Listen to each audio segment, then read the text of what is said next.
Welcome to Destination Business Freedom, hosted by Pat Mancuso.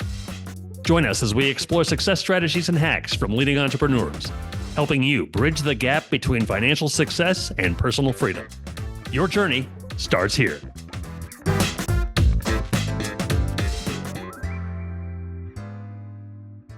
Pat Mancuso here. I am the host of the Destination Business Freedom podcast, where we interview thought leaders, entrepreneurs, and business owners who have either exited their business or are on that journey. We're very excited that you're here today, and we're very excited for the guest that we're going to talk about and is going to share his journey and the things he's learned in talking with thousands of other business owners. My goal is to help small to medium-sized business owners close the gap between their finances and their freedom by utilizing tools and advisors so they can ultimately define and arrive at that destination, whatever that looks like to them. This episode is brought to you today by the Mancuso Consulting Group, which uses this proprietary Mancuso method process to help entrepreneurs and business owners who are dedicated to closing the gap between their finances and their freedom. Pat Mancuso created the Mancuso method, and it encompasses over 30 years as an entrepreneur of multiple businesses and has worked with thousands of business owners and entrepreneurs. When you go to www.themancuso-method.com and take our short assessment, you'll receive a full report with your personalized roadmap to your destination. Additionally, you'll have an opportunity to jump on a call with Pat, and in that 30 minutes or more, if he doesn't demonstrate $10,000 of value to you, he will write you a check on the spot for $500. That's how confident he is in the Mancuso method. So go to www.themancuso-method.com.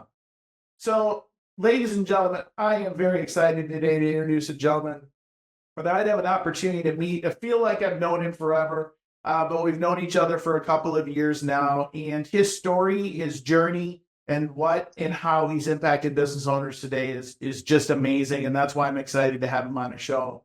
So I introduce to you Ryan Tansom. Ryan's played a pivotal role in reviving his family's $21 million business and facilitating its 8-figure sale to a competitor in 2014.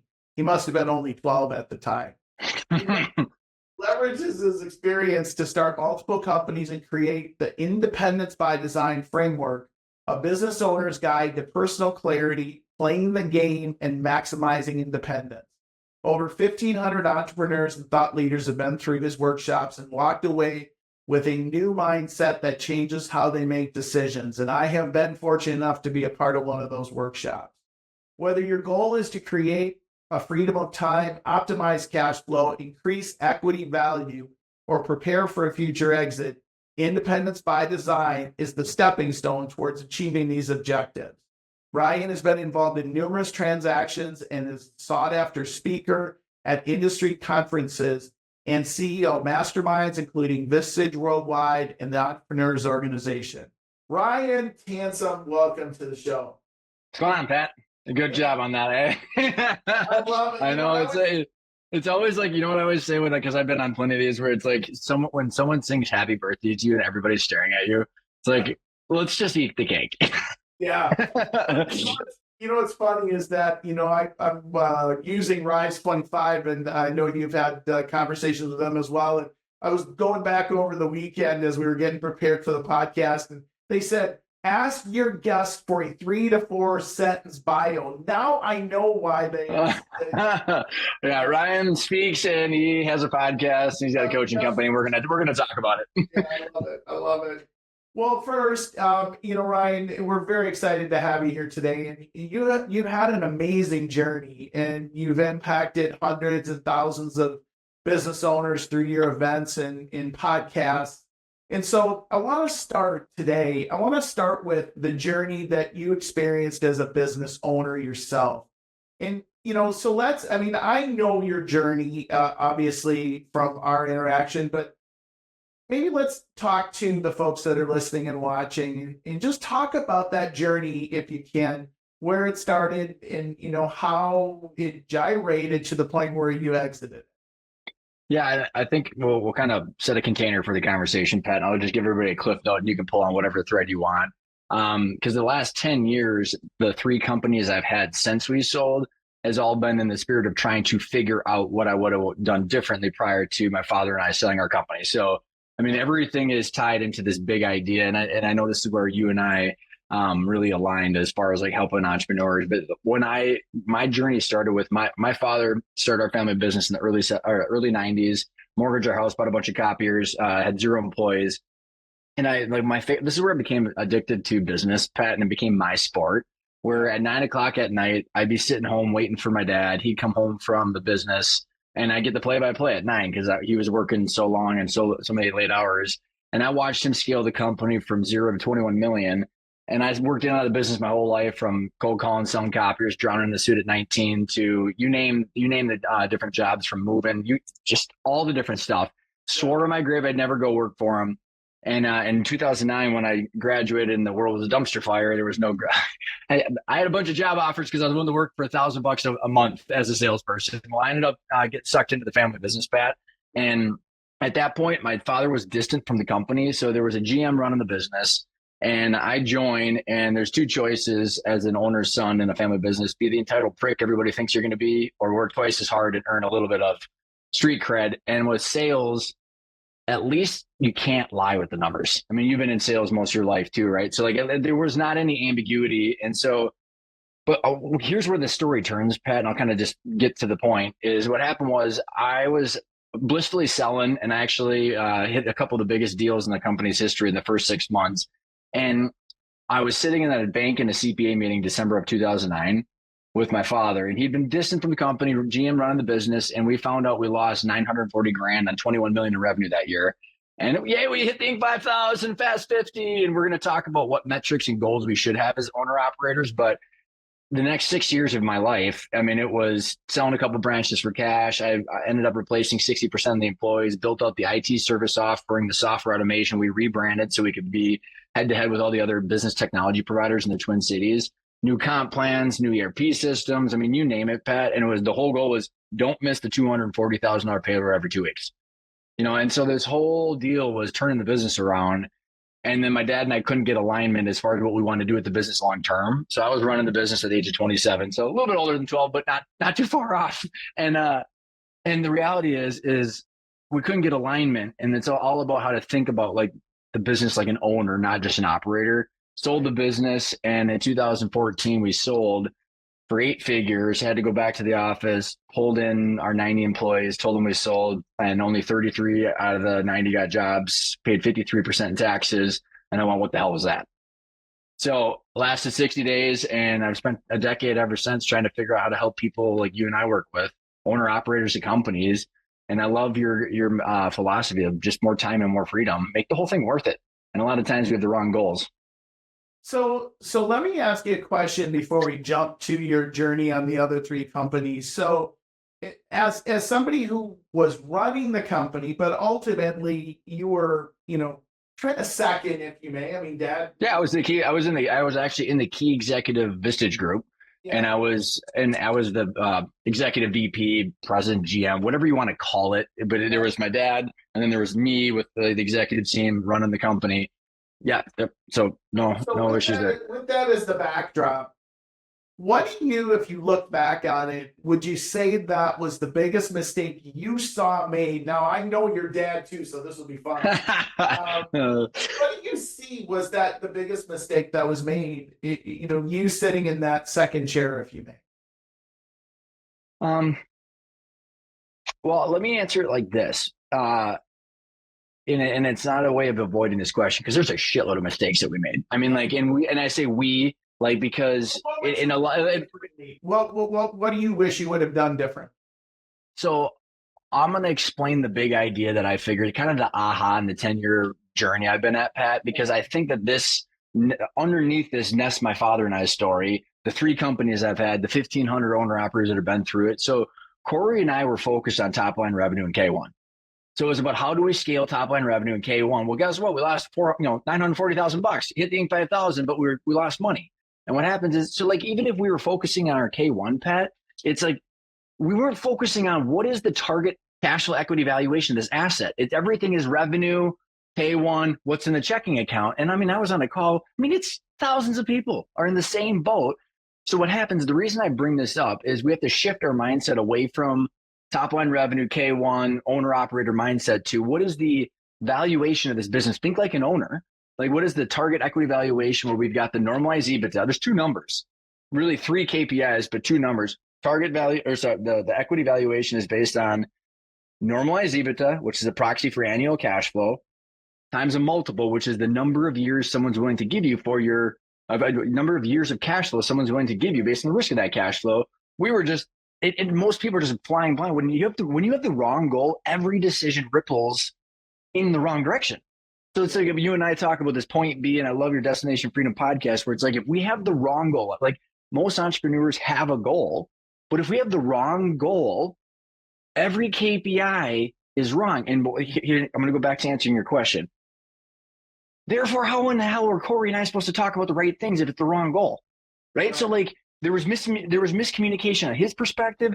I mean, Pat, I'll give you one thing that I did wrong, which was if I would have known we would have sold in 2014 to a competitor where they were buying 3,100 clients with a CSV file with the lowest amount of employees and infrastructure possible, I wouldn't have forced us to spend a couple $1 million building out the managed IT services and $500,000 building out the new logos and new branding, because it was just literally pissing money away.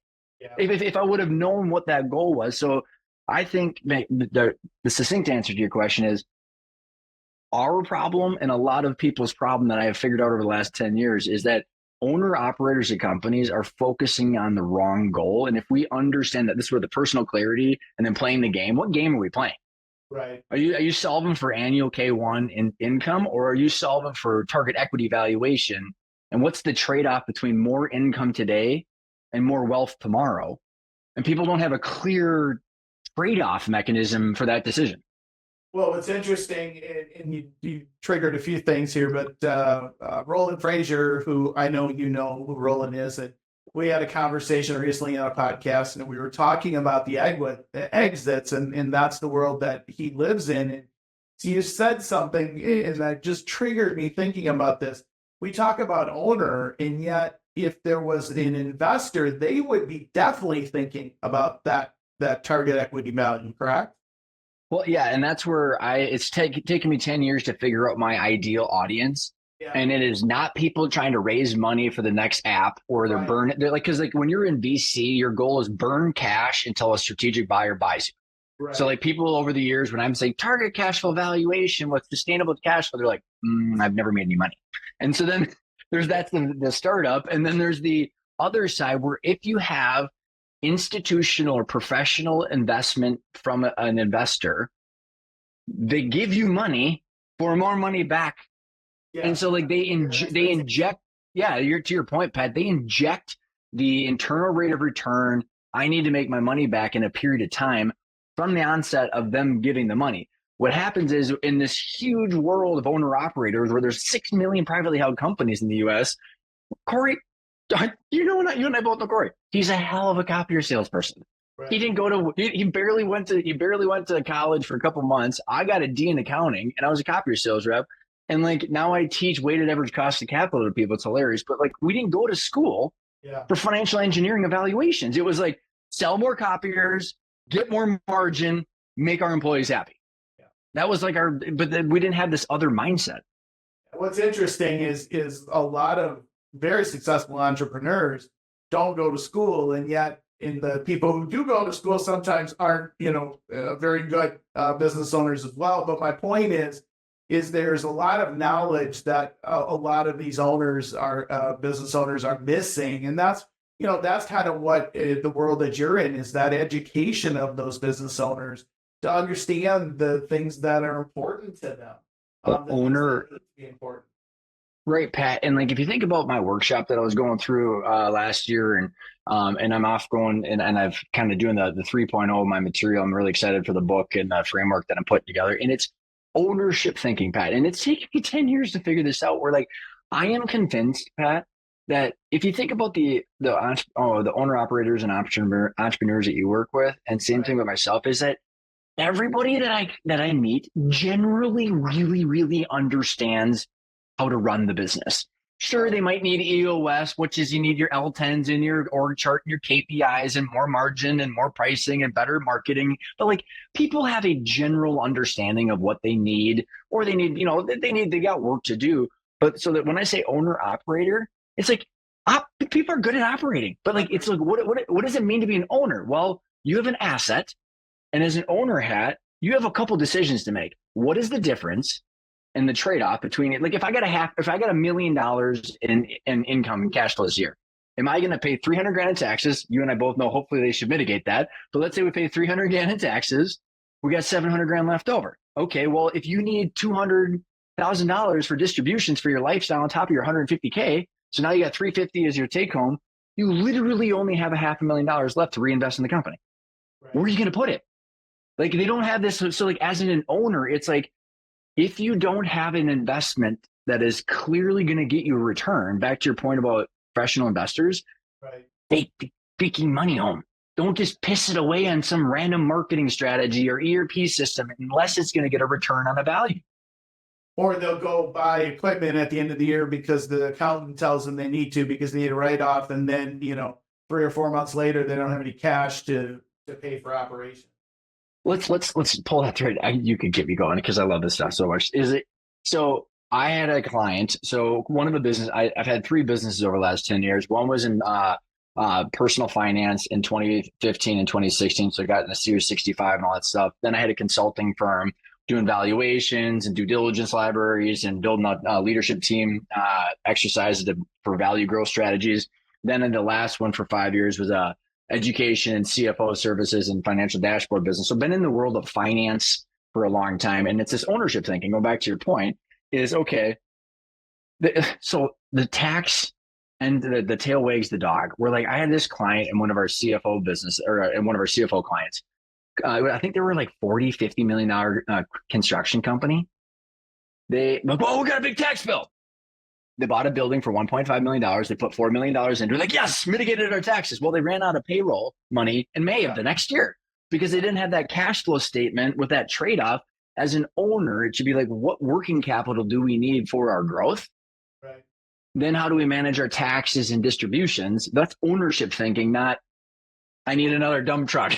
They're not even looking at it. I mean, you and I talked before we started. I had just gotten off a call with somebody that I'm in a mastermind group with, and they had a business owner who reached out to them and, 4 million top line revenue, making 1.7 million bottom line, and they were out of cash. And that's not a business that's not successful. I mean, highly successful, great margins. And yet, you touched on cash flow statement and I find, I don't know if this is true for you as well, but I find most business owners, and this is going to vary per size, but even the larger ones, they get to the profit and loss statement. That's cool. They understand most of that.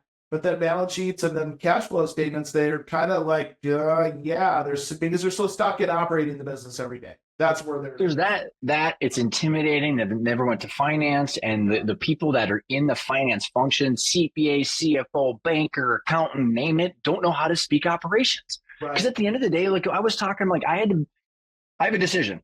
I have to hit the $240,000 on Thursday night, and if I don't have the cash, I don't hit payroll. Like it is a very binary decision, and I have to manage my receivables, payables, and inventory. Yeah. Every business owner knows that at their gut level, but what happens is they manage everything by their bank account, which is Mike Michalowicz from the Profit First. He's been on my podcast quite a few times. But what that's actually called in finance speak is cash conversion cycle, working capital. And the copier rep, like my dad and I are going, what? And so like my point is like, I think that fundamentally, Pat, owner operators know this stuff, but they don't have the language to speak to it. And back to the ownership thinking is it's understanding what are the trade-offs of those decisions and having the clarity, because I think if people have that clarity, then they'll know the trade-offs. But instead, what happens back to that person that you were saying has that huge income? If you're focused on your K1, everything's an expense. So you're going, okay, well, I could pull $1.2 million out of this. I got to pay 40% in taxes at $1.2 million. Then that is everything's through the personal lens. So Pat, you come to sell me an ERP system. Like, this was a true story for us, 300 grand. It's like, well, That goes against our personal income. Yep. Why would I do that? Well, it's only if it, well, yeah, it's to save in taxes, or like if you don't do it, then you pull the money home. But I think going back to you, I mean, you got a long career in real estate. If you and I bought a multifamily housing structure with, call it 10 units or something, we have two choices. Do we pull every dollar of cash out of that rent every month and not do any updates? Right. Well, the building would eventually not be worth that much money in 10 years because we didn't do anything to it. And that's exactly, it's an asset, right? The company is an asset. So they're either reinvesting to make sure that things not dilapidated for the next owner, or they're just, whether they consciously make this decision or not, the decision is being made. Well, and it goes to the, why I'm doing what I'm doing, and certainly with the podcast and what you're doing, is that it doesn't matter where they want to go, but they just need to understand where it is and then understand the decisions that impact that. So let me ask you this. I want to transition here in just a bit and talk about what you're doing and what you've learned in this journey to help business owners. But you've been in now 3 other businesses, and I see some common things that happen in the entrepreneurial world, small, medium-sized business world. And so I ask every individual I interview this question, in that, what has been one of the biggest surprises in the journey of you owning businesses that you didn't expect? I thought everybody had it figured out. Oh, okay. Talk more about that. I went through our exit, and then I went, what the hell happened there? And so I went on to this journey for, I mean, it's been a 10-year therapy session for myself, but that's really what's going on. And so, like, I always thought, I mean, because I was super young in the business, like you said. And so I just figured, like, well, all these people know what they're doing, right? Right. Wrong. Most people are just waking up, trying to have more time and have more income and balance that out. Name the profession, name the entrepreneur, and there's no grand plan. And like, it's been like this, what the hell? And this, like, so I went through this weird journey of like over consuming. I mean, 400 podcasts, 350 books, you name all these workshops, designing all this content as a therapy, trying to figure out what the hell had happened to me. And then I realized, I'm like, wait a second, I'm normal. And like, and then it kind of was like this weird transition from student to teacher that's happened over the last 10 years. That was like a personal identity crisis for myself. But yeah, I don't know. I don't know if that makes sense. Well, it does. But what's funny is when you realized you were normal, you probably realized you were way above normal in some of the things that you've heard and the experiences that you've had with business owners. Because as crazy as we think it is, sometimes we have no clue how much crazier it is out there.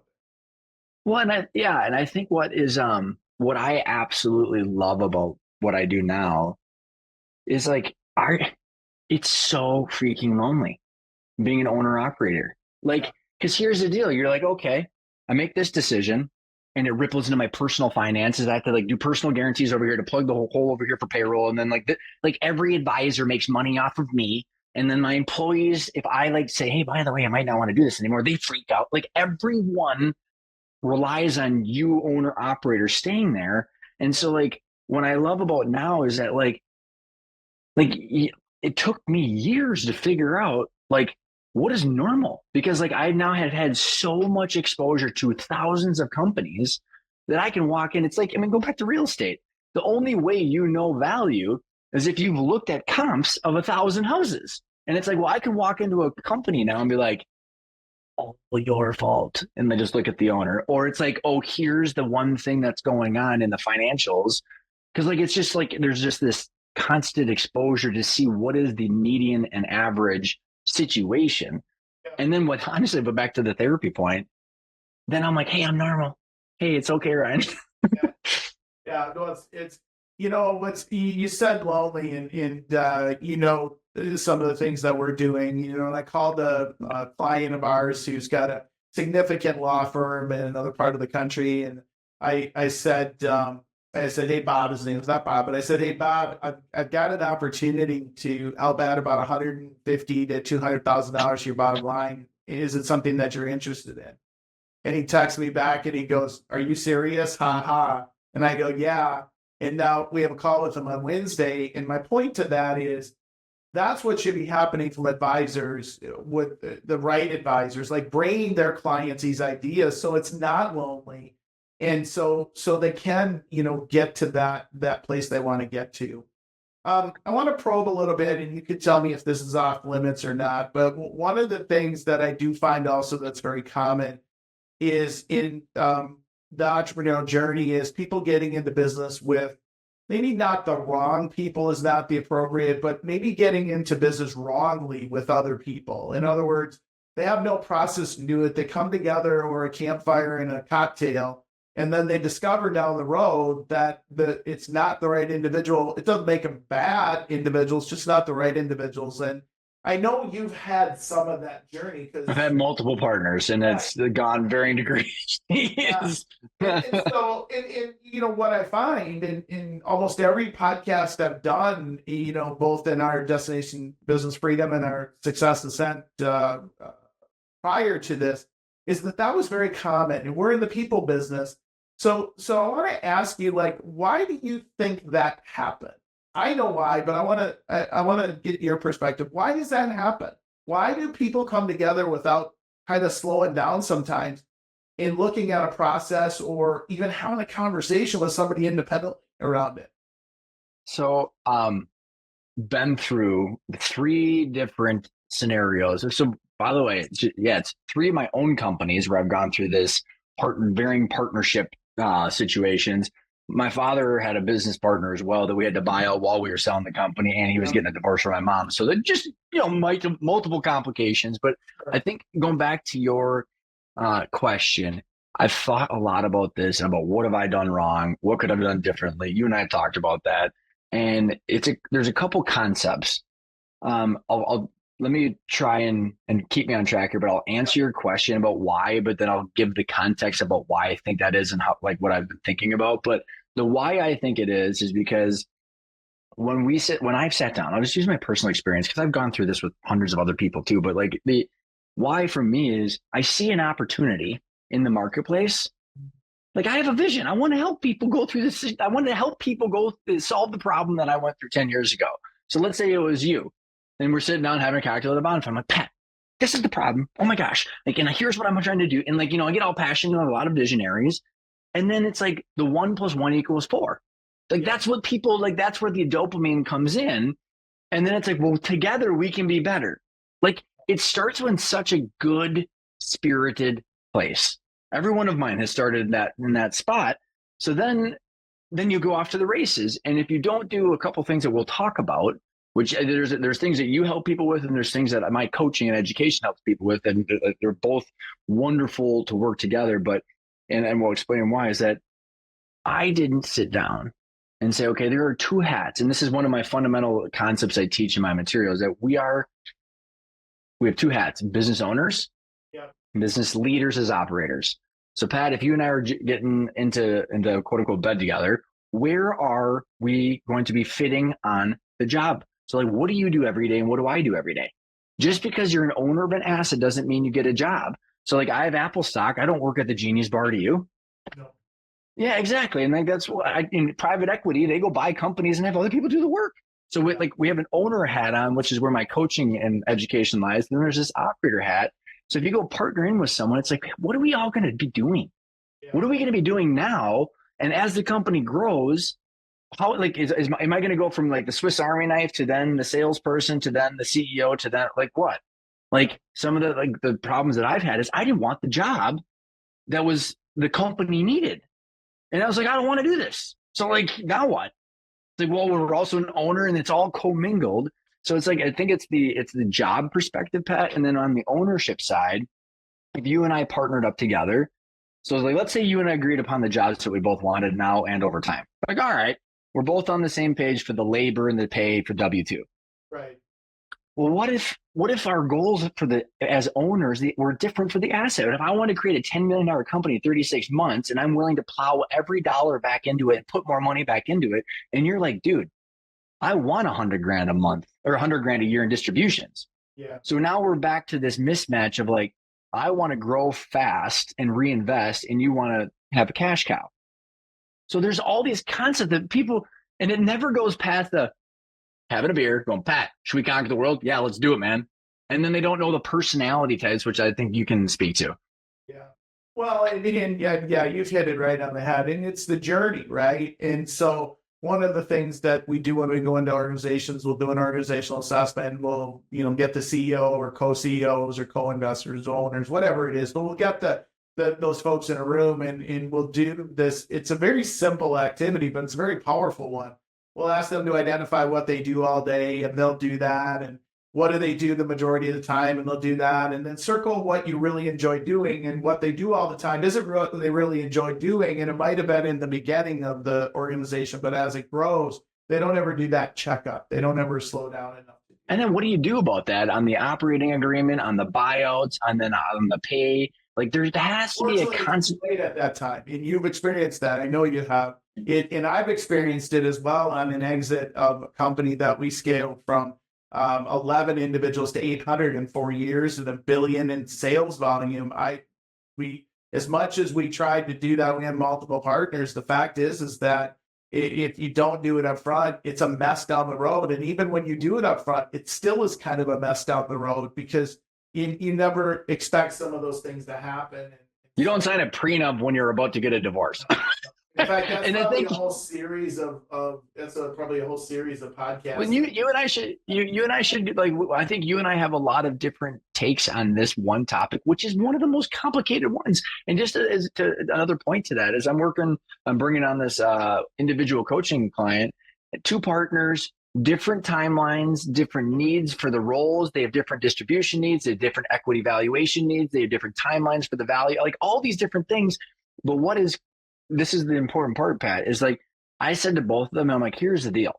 Like, I'm going to help you guys work through all these conversations, what needs to be done. If someone's trying to screw each other over, I have zero interest in being involved in this mess. However, if everybody's coming to be fair and you want me for what does reality look like what's fair and all, like how does valuations work, how do all these different things. So we're going to walk through the operating agreement right now while they like each other. Yeah. And then to your point, and then as things go down the road, it's like, okay, well, if someone has an idea of like, what's the decision tree that happens if I don't like Pat anymore, you, and we're partners, then it's like, well, at least I know in my decision framework, like, okay, if I don't want to do this, what's it going to cost me from my time and from my money perspective? And most companies don't truly have, because it's heavy lifting, buy-sell agreements, and somebody dies, somebody gets divorced, somebody doesn't like each other. I mean, I can tell you so. I just decided we're going to do a series on that, and that would be, you got certain disclosures I'm sure that we got to be aware of, but so you validated the people issue is a big issue, and it's people, and it's in the organization, and it's investors and owners. Well, let me add one. Sorry, before you hold that thought, because I just want, maybe this will change how you want to take the conversation. But like, it's this weird thing for me, Pat, where like I'm such a people person, like as in I'm such an emotional creature, but yet I've been living in finance now for over a decade, and here's why: is because like, if finances, it's double entry accounting and GAAP accounting came around in the 1400s. It's not going away. It's like gravity. Money is like gravity. It's a way of storing our trust in each other. So like finance is the language that we use to exchange value with one another. So if I truly want to just focus on being partners and friends with you, if we don't understand the money and how the money works, that's where all the conflict resides, Pat. So I say it because it's 2 sides of the same coin. Where like if the partners really want to like understand their decisions, it's like, well, how does the money work? If I understand how the money works, then I can actually focus on my relationship with Pat without wondering if I'm getting screwed or not. It's actually, it's not funny. I would say it's not funny, but we were down. That we purchased development for Port of Subs franchise recently here in the Twin Cities. We're going to develop out sub sandwich shops in the Twin Cities. We're really excited about that. But one of the things we were down at the regional developer meetings, and Dave Leniger, who is the founder of Remax, is also the owner of the capital firm that bought this very established franchise. But they have this saying, and I think I'll have it right, but it'll be close enough. They talk about the numbers being our truth. Mm-hmm. That has struck me since the minute I heard it. Like people, they sometimes attempt to argue with numbers, but numbers are the truth. You can't. Do you want to hear a crazy, wild stat, Pat? Because like I love this stuff so much, it's ridiculous. So Sumerian was the first language out there, and it was about 6,000 years ago in Sumer, in like Sumerian. Did you know that accounting predates written language? No, I did not know. Well, so just think about this. Like, okay, like I kill a giraffe or a woolly mammoth or something like that, and I got a bunch of meat here, and I want to share it with you. Yep. How are we going to account for that? And so the tallies, we're like, well, Pat owes me tons of meat, and I'm going to make check marks, and then it's like, so then we had to like, okay, well, what kind of meat? What do the check marks mean? So like, written language came out. So like, literally, accounting is our store of trust of like, you owe me something based on something I did for you. And so it's actually very true. Yeah, no, it struck me, and it's just I don't think enough people understand that. Okay, so let's shift gears. Okay, so you've been on this journey, your 10 years of therapy, if you may, and now what you've done is you've really created in my vision, but I want you to share the vision. You've created the clarity of, in again, my perspective, what every business owner needs to do and understand. And that is, if I get in the car, I'm going to drive to Florida. I know Florida's south from Minnesota, but I know I'll eventually get there if I just keep driving south. But if I don't put an address in that GPS, I'm likely not going to get there, if ever, but I'm likely not going to get there effectively and efficiently. And you created this mindset, I know, for hundreds of thousands of people. And you've now fashioned that around independence by design. So talk about that. Let's just start there, and then I'm going to start pulling things out of you. Yeah, and kind of the takeaway that led into this, because there's this body material. I like to say, Pat, it's not like I sat in a basement just trying to like figure out this like random framework. This has been tried on through, hundreds of workshops, 3 different versions of online training, 400 podcasts over 8 years. And it's just, again, like it's all about how would I have helped myself? What the reality is, this framework is, knowledge is leverage. And if I really want to just like, honestly, Pat, you know what I want? I want to do whatever I want to do every day. Yeah. Like, that's just, like, people listening, like, honestly, man, I want to do what I want every day. I want to talk to the people I want to talk to about the topics I want to talk to them about, doing the activities I'm enjoying, and a purpose that's bigger and beyond myself. And if something is stealing my time, I can't do that. Yeah. Well, money is a means, not the end. And that's what I'd say. 2/3 of the people on my show, money's been the end. And I'll tell you what, I can guarantee it doesn't buy happiness. I've interviewed billionaires and their life is a complete catastrophe. And it's like, well, how's that working for you?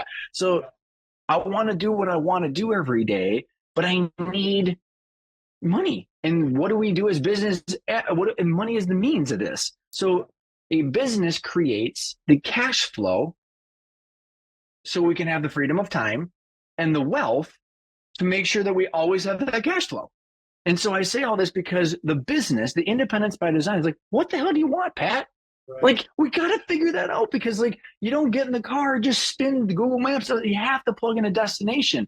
But what I would argue is, everybody listening that's an entrepreneur, you got a goal. I know you got a goal because you're an entrepreneur, but like, it's usually revenue and K1 or net income. Wrong goal. So it's like, okay, if it's Florida, what if we're going to Motel 6? I don't want to go. But if we're going to like, like a 5-star resort, and you and I own the resort, in Florida, there you go. Right? Like, I mean, so who you're going to be with? How long do you want to go? How long do you want to take? Do you want to take road trips on the way there? Design the entire experience and all of your end results, and then we got to figure out how you're going to fund that.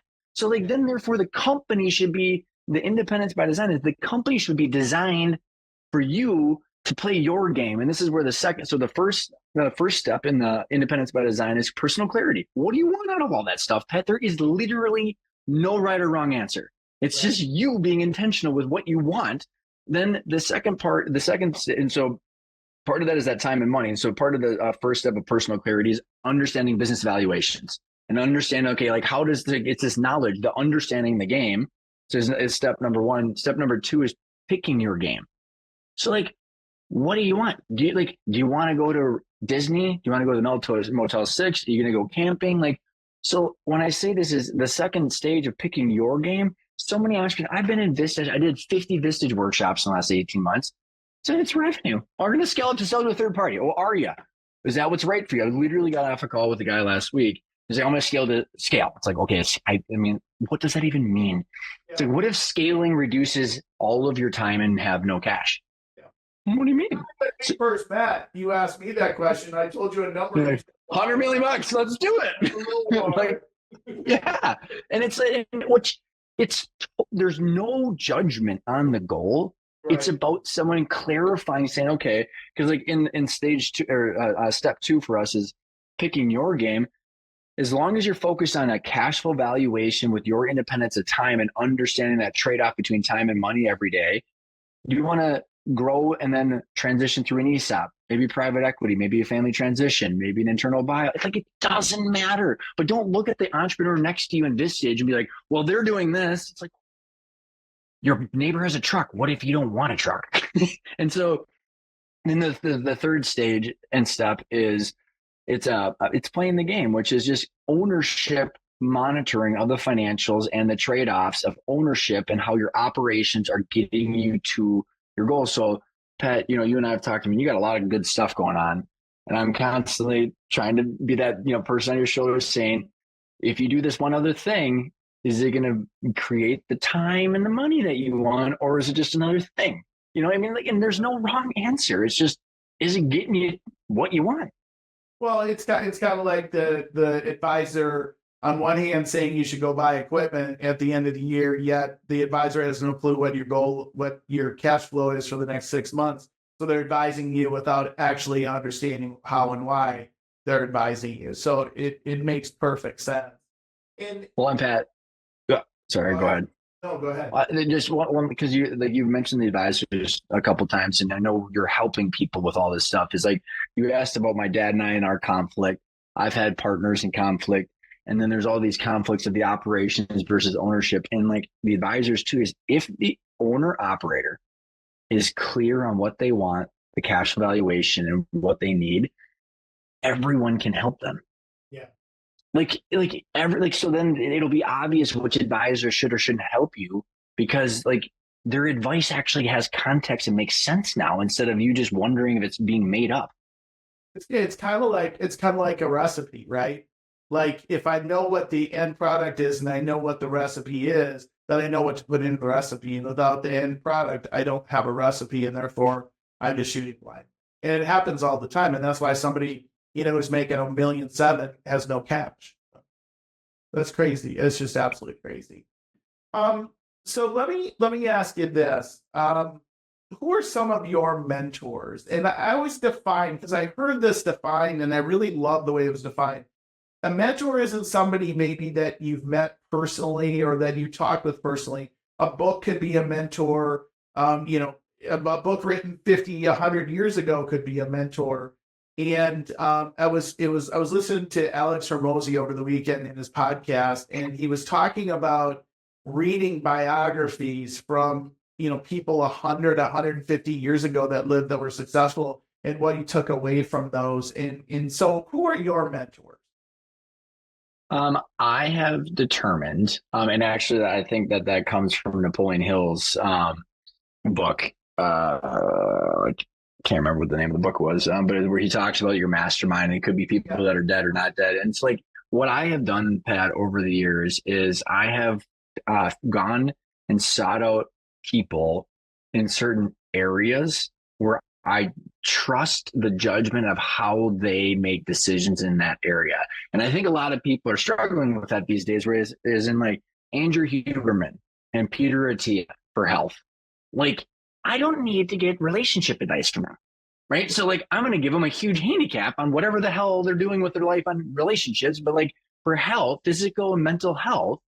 And so like, there are certain areas where I go and I've got a list of people where I say, okay, this person and these things are the places that I go for mental health and physical health, or there's spirituality, or there's economics and money. And so like, I go to books for those different things. And I've got my search for the truth and the first principles is how I think about things, Pat. So my goal is to build mental models. So for example, I'm going to use Ray Dalio. Ray Dalio has some of the most amazing economic and monetary policy frameworks I've ever seen. And I've read hundreds of books on money and everything. Well, apparently the guy is kind of a crazy person. I mean, I didn't know that. And I was really bummed when I figured that out. But like, I'm not going to discredit all of his economic and money framework. Right. So like, and it's like, I mean, there was a hit article on Andrew Huberman recently. I'm like, I don't care. Like his material on health. So I do that, Pat, for like mental models on topics. And then what I do is I've got about six to eight really good, close, confident friends that are like my mastermind. So I'm not a part of EO or Vistage or anything like that, but these are all owner operators of businesses that are around my size, that are around my age. Some of them are different age spectrums because I get a lot of age variation with the podcast and my clients and stuff like that. So like the specific people where they're dealing with small kids, running a business, having all this stuff commingled. And so I can take those mental models of all of these things that I learn. And we all kind of share that stuff amongst each other as we're all trying to play the game and win. But I will win at whatever it is that we're trying to do, not judge each other. So it's a long way of saying like, who are my mentors? Because I've struggled with that for a long time, thinking I needed what like, and where I let myself down is, you know, when I was a kid, my dad had to be perfect. Well, not going to happen. You and I both know Corey, but also he wasn't perfect. Well, and you know what I mean? So I think a lot of times people go to like one mentor and then that person falls short of their ideologies. Sure. And it's like, well, not one person can have it all. Yeah, that makes sense. That makes perfect sense. Okay, so what haven't I asked you that I should have asked you, or what haven't you shared with us or shared with business owners that you want to share? You know, I don't know. We've covered a lot of ground. I just think that the people listening in, it's like, well, why are you doing what you're doing? Yeah. Like, you can't ask that enough because, Pat, I mean, I say we, like, as I'm writing my book right now, I say we because like I'm on a journey too. And like one thing that my mission is, I don't like the word should. You should. Like, you know what? I don't know about you, but I don't want anybody to tell me what to do. But if someone has been there, done that, and is eating glass and said, hey, by the way, don't eat that handful. Like, and so I think what helps me and what everybody I think should think about is like, why are you doing what you are you doing right now? And how does the time and money trade-off equation? And now you build the business that actually gets you what you want, or you just like, who are you doing it all for? Yeah. Is it worth it? Like, are you enjoying it? I can't tell you how many times I talk with or run into or buy something from a business owner, and it's like, I'm handing you money, and yet you just don't seem like it's enjoyable. And if it's not enjoyable, don't do it. Well, and I do believe on the positive note on that, because I do believe that people, because I've worked very hard at this, is like, I want to do whatever I want to do every day. Yeah. Right? Like I really enjoy working with you and I enjoy working with the people that are my clients. And I believe that being an entrepreneur, owner operator of a small privately held business in America, it's one of the most lucrative opportunities to live the life that you want. You know, taking on professional investors is a whole different journey. It's a different game. Like it might be great for you. So I just say like thinking about that and understanding it so that way you don't regret it. Yeah. I think that thought is a great way to kind of close it out. Decide what you want to do and what you enjoy doing, and then do it. And I don't, it's funny, but I don't know of anyone who, at least in my journey, my experience, that's been successful, that, they enjoy it. Like if you're not enjoying it, get out of the game, right? I mean, it's just not worth it. I mean, let's pull the thread just before we wrap up, because I think what's super helpful is like, I spent 10 years where everybody's out there talking about the exit. So like when people hear the word exit, they think of a 4-letter word and they think of death, despair, and selling their identity, because if they enjoy it. So here's what I think it's a very interesting psychological lesson that I learned over the last 10 years. I built a business called the Growth and Exit Planning Collaborative, my second business. Well, guess what? I engineered a business that had no clients because everybody that wanted to work with me wanted me to put lipstick on their POS company, lipstick on the pig, and it was worth half of what they needed to be. And they were burnt out, had no energy. And it was like the whole Chris Lindahl, like, sell now or whatever. It was like, well, it's a pile of crap. And so like everybody was attracting people that didn't want to do the work and want it out now with unrealistic expectations. And then the people that I could help who had time, money, and energy were like, I don't want to exit. Yeah, and I'm like, holy shit. Like I've literally like mentally broke myself over the last 10 years. But I think going back to your point of like, if you don't want to do this, get out of your job or your ownership. Depends on what you mean by that. Do you need out of your job or out of your ownership? First question. But then also, Pat, the people that like, there's a disproportionate amount of people on my podcast where they love their business because it's their identity, their job. They've engineered the life that they want, but they don't know how to monetize that asset or grow value and align it with the legacy that they want to leave or like want to die in the corner office. So like with my educational workshops, it's like, if you focus on growing sustainable, predictable, transferable cash flow with a cash flow valuation, you can turn around and do an ESOP, monetize your company, pull money off the table, sell it to your employees where they don't have to write a check. So like there is a way to monetize that asset and keep doing what you want to do all day long. But back to your point, are you burnt out and want out? What do you want out of?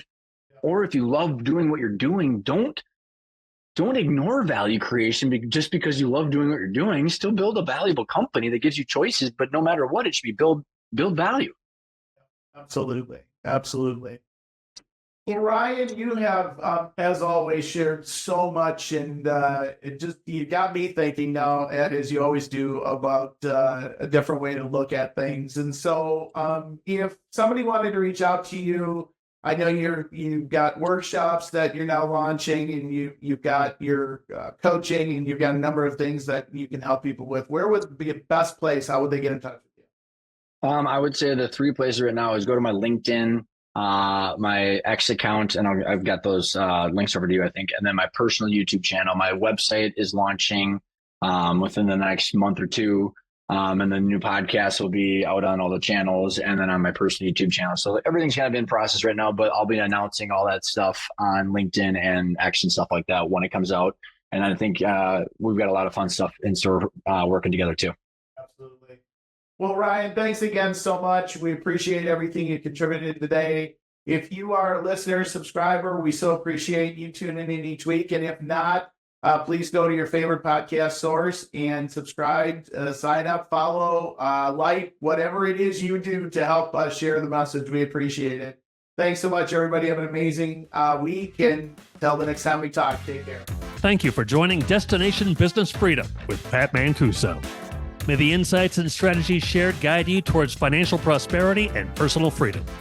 Continue to navigate boldly. Until next time, keep transforming challenges into achievements. Farewell, and stay the course.